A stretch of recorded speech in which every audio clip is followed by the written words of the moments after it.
All right, so let's get right into it. Y'all know what it is. It's Wednesday night conversation. Today I have my special guest.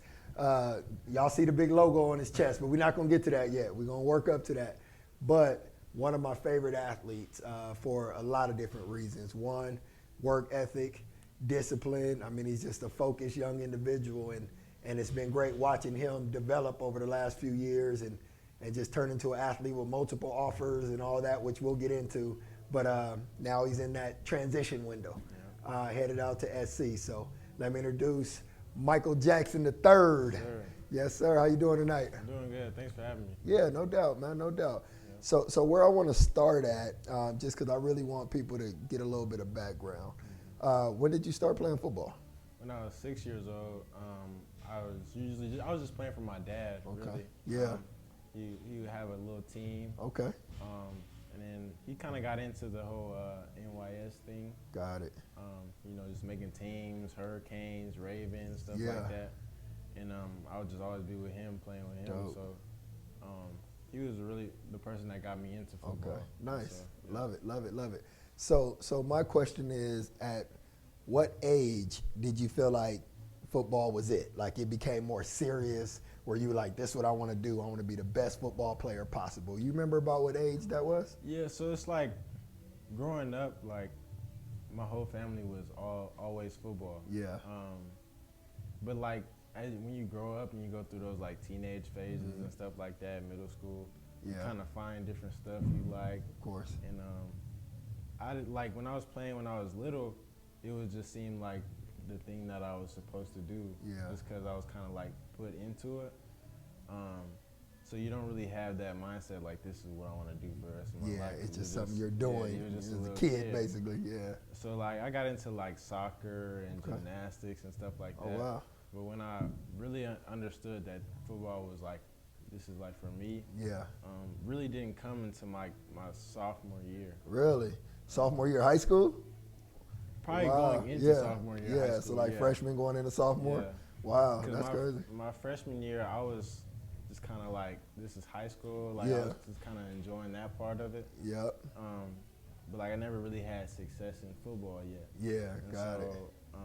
when I really understood that this is like a sport that I love and Yep. that I love working for, that's when I really started getting serious about it. Wow, that's dope. So, Yeah. so let me ask you this, because I mean, like you guys just heard, he really got serious about it, probably freshman year going into sophomore year. So when you made that decision, like you were like, you know what, this is it. What are some things that you did that you changed in order to put yourself in the position that you're in today, you know, from the time you made that decision? Right. So, just to like rewind a little bit, like I was playing 7th grade and 8th grade. Yeah. Like I don't know what they call it. NYFL or? Something like that. Yeah, yeah. I was playing for like the Gators or whatever. Yeah, okay. And like, I think that was the first time I played receiver. Got it. And I was like, oh, this is really fun and Yeah. everything like that. And then you get to high school, and you expect it to be the same way as when you're in middle school. Yeah. But it's really different because especially when you're on varsity, you got the seniors and stuff, and they're like, these big dudes. Yeah. And So with that, when did you go to varsity? my freshman year. Oh, freshman year, you went straight to varsity? Yeah. Wow. Y'all hear that? Straight to varsity. Yeah. So I see what you're saying. You got there and it was just like yeah, what just happened? I had the talent for it, but I didn't play Yeah. my freshman year because I wasn't mentally there yet. Yeah. I went in there thinking like this is gonna be easy, just like football. Yep. But I didn't get to play because I didn't have that working mindset. Wow. And so to answer your question, what changed really is my mindset and my mentality to work harder, because I found out that talent is just not enough. Yeah. Like trying to do it on your own abilities is just not enough. You have to keep working. You have to keep perfecting those abilities and really making yourself better. Yeah. And so once I started doing that, I was surpassing other guys. I was moving up in the position slots and stuff like that. And it's crazy how far just working hard will really take you. Like you can go from the bottom to the top just by having a different mindset. Love that. And I think, yeah, it just all starts like That's mentally. dope. That's dope. And for everybody that's watching that follows any of the stuff that we got going, you know, we really focus a lot on the mindset, because at the end of the day, that's what being an elite level athlete is. So you guys just heard a nice scenario or story basically on how once MJ's mindset was different and now was willing to put in that work, everything just started to take off. And I love one of the things you just said, that talent only gets you so far. Right. You know what I mean? A lot of athletes have that natural God-given ability, but if they're not developing it and training and pushing themselves, next thing you know, everybody just starts to catch up over time. Exactly. So I love that. So I got a question for you. So there's a rumor out in the streets that you actually have a juggler machine, Jug machine, yeah. a jug machine at home. Yeah. Actually, it was a gift from Brian Kelly. Okay. Caillou Oh, Kelly's yeah. dad. Yeah. Awesome. He went to USC. Yep. And, I would talk to him about like recruitment and Okay. stuff, get some help, and we kind of went over to his house, and he was doing some stuff in the garage, and then he had a jug machine there, and I was talking about getting my hands right. You know, Yeah. I always talking to him like how I can get better and stuff Yeah. like that.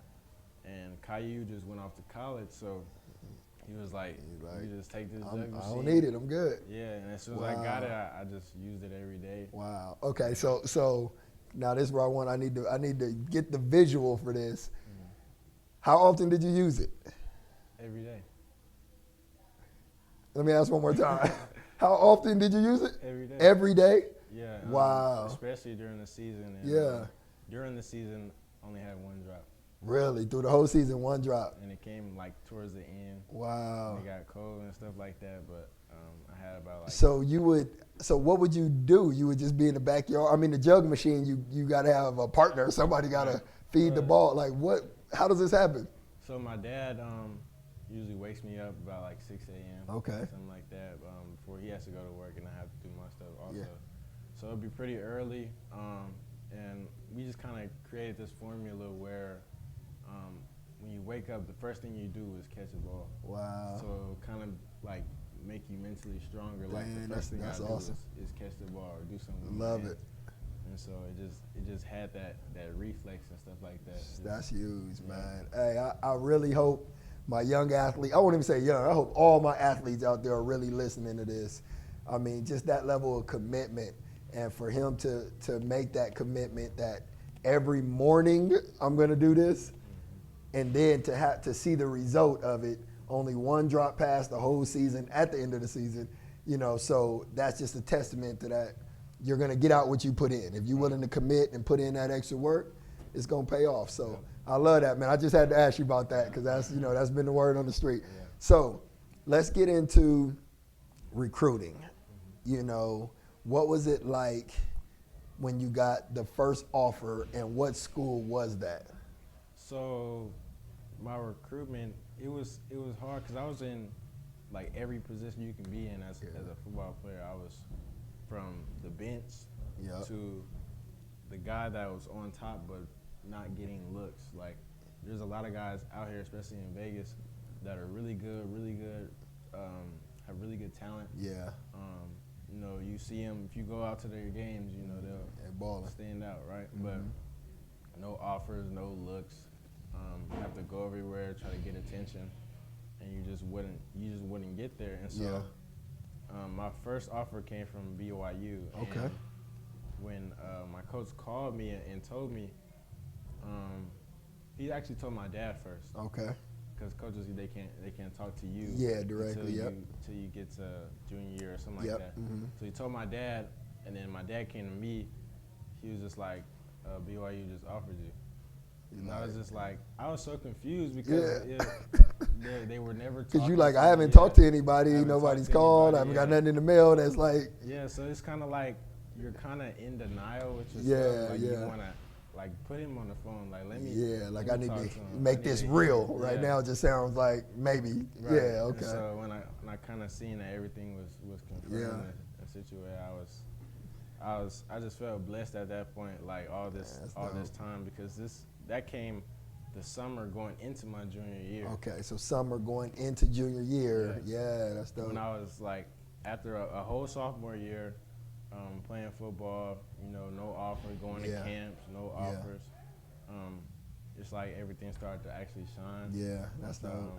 Started to get to my junior year. So. Love it, love it, love it. No, so I love that, man, and shout out to BYU for being the first one. Yeah. and here's what I want to go, because obviously you see the SC sweater, but we still not there yet. So throughout that recruiting process, here's what I saw you doing. And actually, let me segue real quick. Let me tell everyone that's listening what kind of athlete this is and what kind of mindset this young man has. So I've been doing this for 17 years now, for probably longer than you've been alive, or very close. Yeah. And there's only been one, maybe two, if I just say two just to make myself feel better, because if I'm forgetting somebody, there's only been one or two athletes that have ever walked in during the off season and told me exactly what they need to work on and why they need to work on it, and just willing to go all in on that. Most athletes come in like, hey, I'm back, let's just start training. Yeah. You came in and it was like a meeting. It wasn't even like, hey, let's just get started. It was like, we need to talk, because I need to tell you my goals. I need to tell you exactly what I'm trying to accomplish. I need to tell you the dates that I need to be ready for. And I'm like, and that day I went, when we got done, I think you started warming up or something, I went and sat with your dad. I was like, he's different. Yeah. He's like, what you mean? I'm like, he's different, dude. I'm like, I don't know what y'all did. I don't know how y'all raised him. I don't know how the wires got connected, but he's different. And he's like, Mike. And I'm like, listen, I've been doing this a long time. Yeah. And anybody that know me, I'm not sugarcoating nothing. Right. I ain't going up to your dad like he's great if I ain't believe it. Mm-hmm. But I said he's different, and I said he's going to be very, very, very special. Yeah, that's probably why it was such a surprise to him, because that would be a surprise to me if somebody's not telling you what, especially if you have a trainer, you're not telling them what you need to work on. Yeah. They can't do all the work for you. Yeah, I love it. So if you're not telling them what you need to work on, you're not making yourself better. There you go. So that's what we talk about, goals. You got to have your own targets, your own goals, and now you put the team and the people around you to help you accomplish those. Mm-hmm. And that's exactly what MJ did. So now let's fast forward. So start of your junior year, you got BYU. Yeah. How long did it take for the second offer? I would say maybe the next day. Oh, really? Okay, nice. So, you remember who it was, or? It was Utah. Okay, nice. No, actually, it was the next day. I'm sorry. I think it was the next week I went to visit Utah. Okay. I guess they already had me getting the offer, but they wanted me to come down so they can do it. Come check it out and then make, So they told my dad, but they didn't tell me. Okay. So I kind of went down there. Okay. And and they just told me. Yeah. All right, so let me ask this. So now BYU, then you got Utah, right? Mm-hmm. So those are two solid programs. Right. You know what I mean? Strong programs, been doing their thing for years. When you got those offers, what was your mindset on the level that you can compete at the college level? You know what I mean? Because you got BYUs, you got, like you said, Utahs, you got schools in that kind of realm, and then you got the Pac-12, and then you got SEC, you got all these different conferences. What was your thought process when you're like, okay, this is about right, I'm a BYU, Utah type of athlete, or what were you thinking at that time? I wouldn't say I'm any school's athlete. I felt like at any school I could make a difference, or I could be a big change or a playmaker or bring something to the table. Yeah. When BYU offered me, okay, I could do something at BYU. If Utah offered me, okay, I could do something at Utah. And so I just started really just counting blessings, because each offer to play at a full scholarship, to play at a school, it shouldn't be taken for granted at all. So for sure. I was just happy at that time to get those offers. Love it, love it. Okay, so now let's fast forward to when did you actually commit? I remember us doing it in the video and everything we did and the whole promo. Yeah. But what month was that? When was that? It was June 3rd. Okay, so that was June 3rd. Yeah. Now, so start of your junior year, you had BYU, you had Utah, Now let's fast forward to June 2nd. Mm-hmm. How many offers did you have at that time? Do you remember the exact number? I think 29. 29? See, that's how you know you got a lot of offers when you got to think about it. Like, Yeah. I think 29. I came out at 3, It's period. hard, yeah, it's hard to keep counting. 29. Yeah. I love that. So you went literally from BYU being the first, start of your junior year to basically not even the start of your senior year yet, right? It was just 1 year. Just almost. in 1 year time, up to 29 offers. Mm-hmm. I think love I it. got my first offer in June. Wow. And then coming back to June. June, you ready to 29. commit. Wow, that's crazy. I love it. I love it. So now let's talk about the logo on your shirt. Yeah.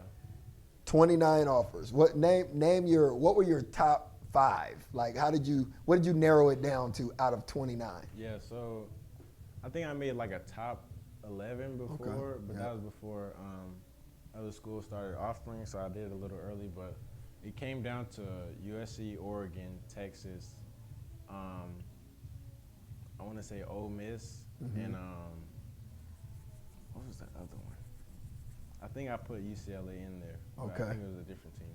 Yep. But Okay. yeah, it was Okay. really So that was kind of the final Yeah. the final ones. Okay. So now, don't get you wrong, I grew up in Southern California, Pasadena, so I've been Trojan at games from the time I was 10, 11 years old. So I was excited about the announcement. Right. I'm like, let's go. Right. I got some more couple more years of USC tickets. Right. I'm good. But what made you decide to go to SC? I think the biggest thing for high school athletes, especially with the recruiting process, they can't. They get too into the process itself, like the uniforms, the visits, the the babying, all the glitz and glamour, the Yeah, jerseys like, and the the helmets and all the the coaches will tell you, oh, you're the best player in the nation, and Yeah. stuff like that. yeah.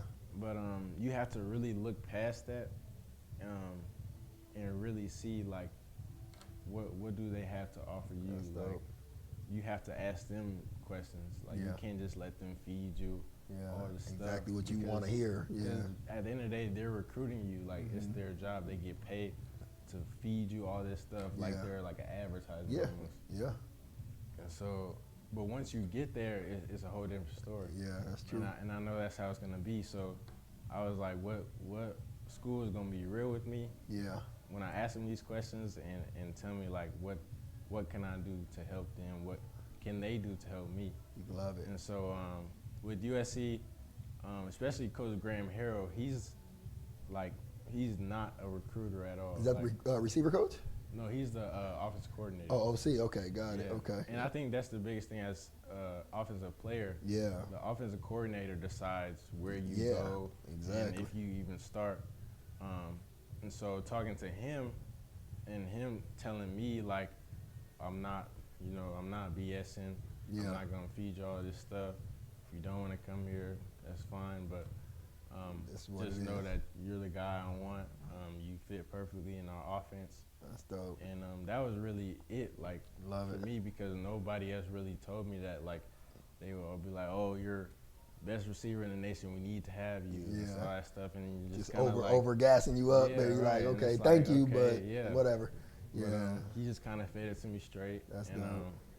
I just kind of listened to him and kept talking to him. Yeah. And, I would listen to other options. Yeah, of You course. can't just, Yeah, you gotta focus be in on one, open-minded. but Yeah. it was kind of obvious that, Okay. and it's close to home. Yeah, for my sure. family loves USC. Yeah. Yeah. So Love that it. was Love it. And that's Coach Graham, you said? Coach Graham, All right, yeah. shout out to Coach Graham. Yeah. Getting it done, keeping it 100. Yeah, And that- and Coach Carey too. Yep. And Coach Helton, they did a great job. Yeah, too. nice. Having Coach Carey, just kind of walking me through everything. Yeah. And him being my receiver coach now. Got it. And Coach Helton is a great leader and everything like that. So Love it. That's perfect. Perfect. So, just want to keep you around for a couple more minutes. Now that we're kind of fast forward to the commitment and why you selected or chose SC out of the 29 scholarship offers. So now, what are you? And I don't really want to spend a lot of time on the COVID situation because it is what it is. Right. It's out of our control, and don't need talking a lot about that. But what are your thought process in terms of between now, which is the end of December, you got January coming up, you know in one form or another you're reporting to SC within the next few months. So what are some of the thoughts and what's some of the mindset that you have right now going into January to actually prepare to compete at the college level? Right. It's really like it's just the beginning. Like it's just getting started. Yeah. It's like you said, we're going back to zero. Yeah. Literally. It's back to square one. And again, like you said, I'm gonna just have to work harder. Like all the work I put in for high school, high school ball, and all that other stuff. Level up. It's nothing. It's nothing like working for college and working for that starting spot. 100%. And so I just know that my work ethic has to go another level. Yeah. Especially in the classroom, because going to a prestigious school like USC. Yeah, facts. You have to be able to do both. Yeah, that's true. You can't slack off in any one of them. So yeah, no, 100%. I think I just have to tune everything out and just get ready right now. Love it, love it. I love that mindset. And so you guys heard it. So basically this is something that we just talked about earlier today is when you get to that college level, you back at zero. Yeah. You know what I mean? Regardless. I don't care what you did in high school, all them awards, all them stats. Like he said, during recruiting process, we're going to throw all that in your face. Oh, you're the best ever. We've never seen nothing like it. Yeah. But when you get there, guess what? I barely remember your name. Get in line. Right. and then you got to rise back to the top. Yeah. And so that's what it's about. So I think with that mindset that you have, your work ethic, your focus, I think you're going to be fine. Yeah. The question I have is, how are you going to balance out the other stuff that you have not had a chance to prepare for? The media. You're at one of the most spotlighted universities in the country. I'm sure people are already bugging you for interviews and this and that. So when you get there, it's going to be worse. Always going to be a camera in your face. Every female student on the campus is going to be waiting to get her high. Right. You know what I mean? Right. Parties. You got drugs. You got dudes smoking weed. You got alcohol. You got so much that's going to get thrown at you in the next, 6 to 9 months, literally. Have you thought about how you're going to handle, that new experience? I haven't thought too much on it because I've never been like a party guy, drink, smoke, none of that stuff really. That's kind of just stuff I never did. Good. I've actually like went there and been like, this is not for me. This is not the scene for me, especially as an athlete. But not everybody's like that. Yeah. And so I think going there, you just have to be mature. You just have to know what situation you're in. And I think when you do all that stuff, when you go party and put your life at risk, your career at risk, and your opportunity at risk, that's just that's just you making a kind of decision like this doesn't matter. Yeah. And you're just taking it off for granted, really. And that's so true. I think for me, I think I'm gonna take this opportunity and really keep building on it, like use it to my advantage and not let it control me. Got it. That's good. And so I think like once I get, past college and stuff like that, I'll be able to, be an adult, party, do whatever. Yeah, you good. You got plenty of time for that. Right. Plenty of time. So let me play devil's advocate for a minute. How are you going to handle the teammates and the people that looking at you like, bro, like what's poppin'? You not coming to the spot? Like we doing this or we doing that? Or we got this many girls over here and we moving over here. You know what I mean? Because that's going to come. Peer pressure, call it what you want. Yeah. But I played Division I football. And that's how it flows. Everybody like, come on, we out. And when you say I'm good, man, y'all go ahead. They like, this dude. Yeah, I think that rule applies in college and even in high school. Like, you are who you hang around. Yeah. And so who you surround yourself with is who you're going to become. Love it. Or that's where your energy comes off from. So, love like, that. if I know that they're like, oh, come on, let's go to this party. And I'm like, nah, I got homework or I got football. If they don't understand, then it's not the right people. Yeah, they're. I mean, you can do what you want, but you're just hurting yourself. And I would probably tell them the same thing. Yeah. But I just hope that, you know, guys at USC, and I'm sure they probably understand too, like this is not a game, this is not a joke. Yep. Especially at this school, it's like one mistake can really just change everything. Right. Yep. Because it's not just some regular public school; it's a private school. Yeah. And so I think if I just stay focused, don't let any distractions get to me, and just keep my mind on the goal that I have. Yep. I think everything will be. Yeah, I think you'll be solid. All right. So, my last question of the night, my last one, and I'm not asking this to push you too far forward because you still got to go through the collegiate level. However, what's next? What's your overall goal? What are you trying to accomplish at the end of the day? Fast forward 20 years from now, what is the goal? What would you want to say? I did this, this, this. What's on that list that you want to achieve? Yeah, so like how I set my goals is like you put one goal ahead, you attack that goal. As soon as you got that one out, all right, you push that out the way. What's the next one? Yep. And so that's like you know, daily. Like you attack this day. Okay, what's tomorrow? Like what do you need to do tomorrow? So it's like I think 20 years from now or so, I would have graduated with my degree.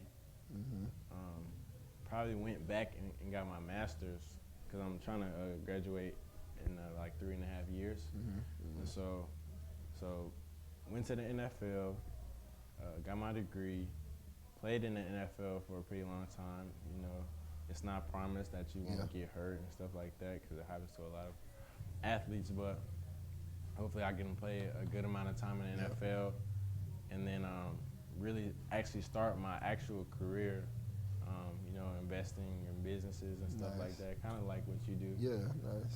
Just being a businessman, entrepreneur and stuff like that, and really having that because that'll take you, you know, 40 years and all that stuff. Take you to the end. Yeah, because NFL won't do that. You can get 10 years maximum. Yep, not for long. Right, unless you're like a quarterback or something like that. Yep. You only get about 10 years. 100%. So after that, I just hope I can have something that'll keep me going. Dope. Like that. Love it, man. That's awesome. So, athletes checking in. You see it. It's about goals. It's about setting the goals, setting the standard, and then being willing to put in the work. You know, that's the number one thing that I could say with this young man is he puts in the work. It's cool to write the goals and have a game plan, and I want to play in the league. But if you're not willing to sacrifice and put in the work, who you fooling? You know, at the end of the day. So, with that, I'm going to be I don't know if I'm the first to say, I might not be the first to say, but I'm going to be one of the ones to say it early and have it on camera and on audio and on everything else that we got. Yeah. I think this young man is going to have a solid, long NFL career. You know, God willing, no injuries or anything along those lines that are out of our control. But I say it not just because he's a good football player. I say it because he has the work ethic, he has the mindset, and I can't see him settling. I can't see him being content. I don't care if he goes to SC and starts next year. I can't see him coming back like, hey, I started, I'm good. I can sit back now. It'll make him even hungrier. And I think, you know, in my 17 years, because I've seen now 15, 20 athletes go from high school, college, and now in the NFL playing on Sunday. And I tell people, there's always a couple common factors. Position changes, the name changes, all that changes. However, the discipline, the work ethic, the mindset, those are consistent with all of them. Because you just don't make it that far without it. So I just want to say congratulations on the SC. Thank you. And I'm looking forward to watching you, man. So just have my ticket ready. I'm there. All right. Good? Appreciate it, yeah. All right, baby. All right. Yeah, that was cool.